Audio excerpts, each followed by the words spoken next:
राजधानी रायपुर से बड़ी खबर है। एबीबीएस सेकेंड ईयर छात्र ने फांसी लगाकर आत्महत्या कर ली है।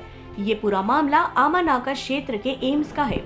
पुलिस से मिली जानकारी के अनुसार एम्स में एबीबीएस सेकेंड ईयर के छात्र शिवम पवार ने हॉस्टल के कमरे में फांसी लगाकर की खुदकुशी कर ली है। बताया जा रहा है कि शिवम पवार दमोह मध्य प्रदेश के निवासी हैं। पिछले 1 से 1.5 महीने से पढ़ाई को लेकर डिप्रेशन में था। हालांकि इस मामले में आमानाका थाना पुलिस जांच में जुट गई है। हेलो नमस्कार, मैं हूं अविनाश चंद्रवंशी और इस वक्त हम राजधानी रायपुर स्थित एम्स के सामने खड़े हुए हैं, जहां पर आपको बता दें कि एक 20 वर्षीय युवक ने आत्महत्या कर ली। बता दें कि शिवम पवार नाम का छात्र जो कि रायपुर एम्स में सेकेंड ईयर का स्टूडेंट था, उसकी उम्र केवल 20 साल थी। वही जो है बताया जा रहा है कि कुछ महीनों से डिप्रेशन के शिकार में पड़ गया था और डिप्रेशन की वजह से जो है उसने आत्महत्या कर ली। हालांकि अभी तक इस मामले में पूरी जानकारी नहीं मिल पाई है और ये बता दें कि उसके कुछ फ्रेंड्स हैं जो वहाँ पर थे, वो बता रहे थे कि शिवम जो है डिप्रेशन का शिकार था और इसी वजह से उसने फांसी लगाकर जो है अपने कमरे में आत्महत्या कर ली। हालांकि इस मामले में पूरी जानकारी नहीं मिल पाई है कि क्या पूरा मामला था।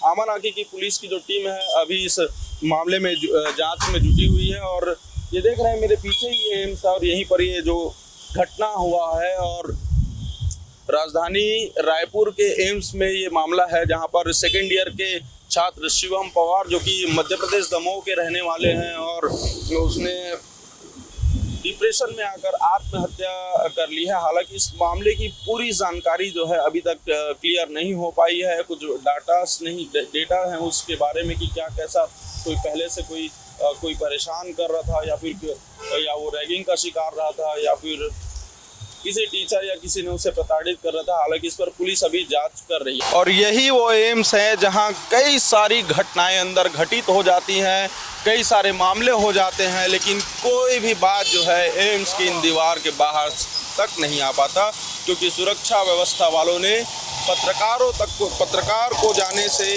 कई अलग अलग जो विभाग इनके लोग हैं वो जानकारी देने से कतराते हैं, क्योंकि कहीं ना कहीं वे नहीं चाहते कि ऐसे मामले बाहर निकले। लेकिन कई संगीन मामले हैं जो उस एम्स के दीवार के अंदर ही दबे रह जाते हैं, लेकिन इस पर कोई खुलासा नहीं होता है। आज भी ये मामला आया है और देख पा रहे हैं कि बारिश हो रही है और एक युवक की मृत्यु हो चुकी है, लेकिन अभी तक कोई जानकारी पूरी तरह से मिल नहीं पाई है। आगे अपडेट के लिए देखते रहे News Plus 21।